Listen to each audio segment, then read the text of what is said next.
වගේ නමාත්‍ය කැස්ට් වර්ග 7 7න් 5ක් ඉන්නවා ලංකාවේ. ওই පහෙන් මේක ලංකාවේ ඉන්නවට පහ ඒවා තමයි ග්‍රීන් පැටල් කියලා ගත්තොත් කොළ කැස්ට් ගානේ. කොළ කැස්ට් ගා තමයි අපේ ලංකාවේ ගොඩක් ගැටට විතර දාන්නේ නැහැ. ඒතකොට කැස්ට් විතර දාන්නේ මාත්‍ය මේ ලංකාවේ හරි විතර. ඒ දුවත් ඒ හරි තව ගොඩක් මාර කොරල් පරගිරි જાතිය වැඩි තියෙන්නේ.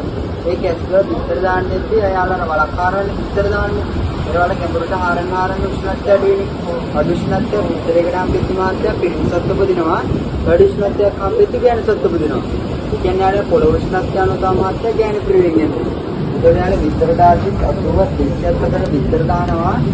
මේ විතර මාත්‍ය මිනිස්සුේ විතර අරගෙන කඩ වලට තිබුණා කන්නත් ගන්නවා.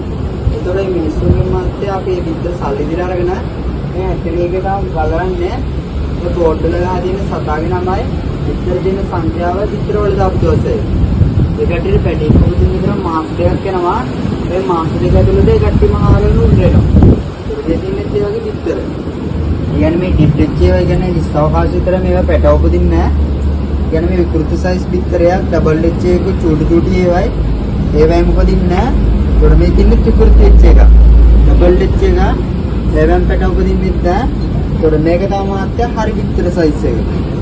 එයාලා විතරේ ඇතුලේ තියෙන හැමකෙන් විතර දාන කාලේ තමයි අවුරුදු 25 50 විතර කාලෙක